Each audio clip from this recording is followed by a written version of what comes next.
So far, I've seen a lot of comments that proves a lot of you still don't have a decent understanding of what gain staging is. So I'm doing this video today to do a bit of a deep dive into gain staging based on how I understand it in 2025. So let's just jump right into it real quick. So like I've said many times, when you're doing gain staging, what you're trying to do is to ensure that you have optimum pre-fader level. And by that, you don't want your signal to be too hot, aka too loud, because that will lead to clipping. And you also don't want your signal to be too quiet. I've mentioned many times in my videos that I use the trim plugin to do gain staging, but I also use a combination of both the trim plugin as well as the clip gain when I need to. Because if you look at the trim plugin, you see that you can only get up to plus 12 dB of boost. That's because most of the time what you're doing with gain staging is actually turning down levels. But every once in a while you get a signal that's too quiet, and plus 12 dB will not be enough to get it to minus 18 dB. Do you understand? In that case, I would use a combination of both the trim plugin and clip gain, or I'll just use the clip gain. That's how I do it. Again, what we are trying to focus on is the pre-fader level of our signal. That's the level of the signal of the track before we hit the bus where we'll do compression, especially compression, because if your signal is too loud when you get to your compression stage, you're going to have a lot of unpleasant distortion and clipping. Let's look at these drums real quick.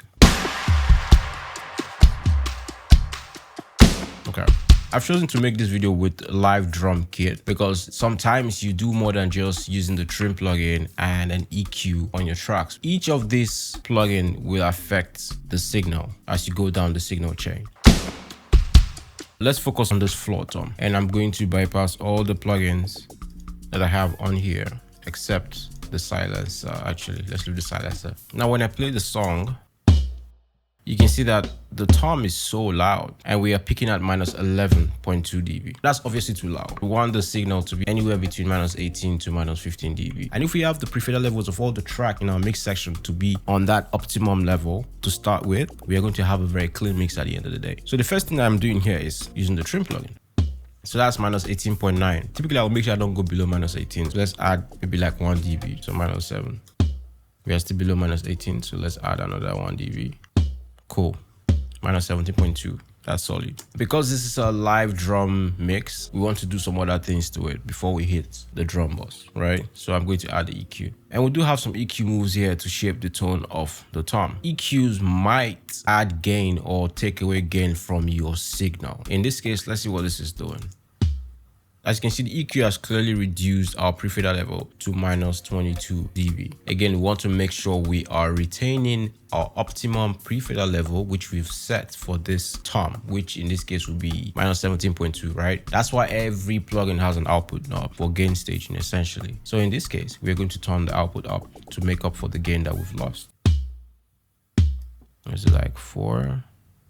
Cool. Now we are back to our preferred pre-fader level. Now let's proceed down the chain and pull up the compressor, an MV2 here to compress the toms.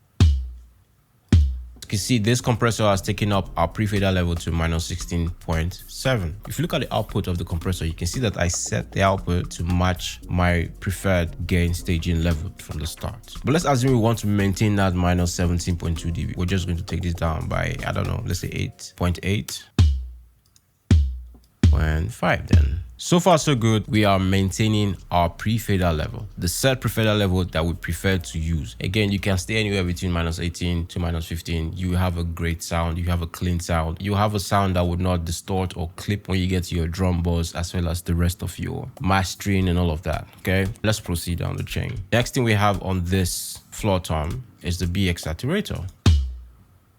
And as you can see, this has also taken the level to minus 16.3 dB. Again, if we want to continue to retain the original pre-fader level we set, we would go to the output, which would be the master drive in this case, and set the level so that we can retain our original preferred pre-fader level that we've set. But to be honest, because the range we are aiming for is between minus 18 to minus 15, at minus 16.3, I wouldn't do anything to it because I know that's a very good pre-fader level to keep my signal at. Okay, so let's proceed down the chain. JJP drums.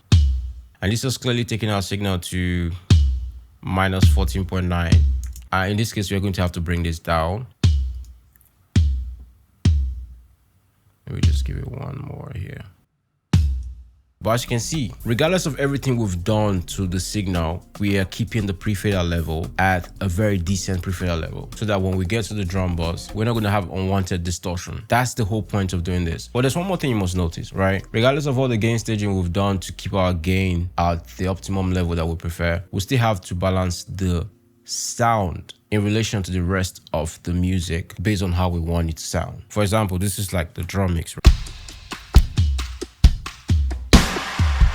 And if we decide we want the floor tom to be louder, we can now adjust the post fader level of the floor tom. So that's the level after all of this processing that we've done. The level we've been focusing on before now is the pre-fader level. My meters are set to pre-fader level, so I'm constantly monitoring the pre-fader level, because for me that's more important to getting a very clean mix. So when you listen to my mix, you'll be like, oh wow, this guy's mix is very clean, they're very crisp. That's because I've set my pre-fader levels of every track to be very decent, to the point where I don't get any unwanted distortion, except I use a distortion plugin to distort that sound for color, right, or for some sort of special effects. So like I said, if we wanted to increase the level of the tom, then we'll adjust the post fader level, right?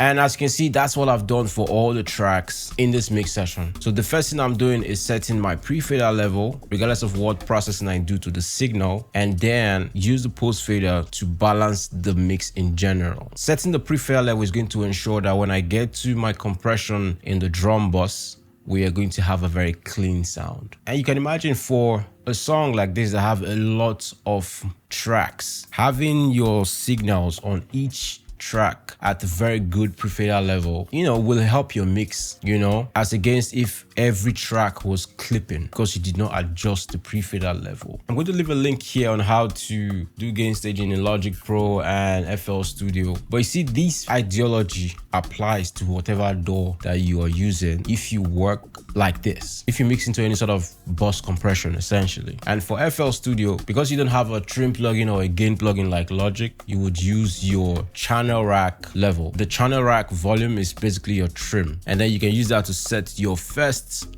pre-fader level, and then when you get to the mixer, everything you've done in that mixer will affect the pre-fader level, just as I've shown in this video. Now, a lot of the songs I've done mix breakdowns for are not live drum recordings, so I typically don't do compression on a particular track itself, because we work with samples that have already been compressed. So I only compress in the drum bus or the bass bus or the melody bus. And that's why I would only just use the trim plugin to set my pre-fader level and I'm good. And even if I do some EQ moves with the EQ, I would maybe reduce the pre-fader level by maybe -5 or -2 dB. And that doesn't bother me because I've set the pre-fader level in a way where it will always sit between -18 to -15 dB, which is, again, optimum level. That's basically how gain staging works, at least to the best of my understanding. And if any of you have any other ways you understand gain staging and you want to share, you can share in the comments of this video. And I hope this helps, you guys that are still struggling with understanding how gain staging works. It's basically just ensuring that you set your pre-fader level to be somewhere between, say, -18 to -15 dB across every track in your mix session before you even begin to set your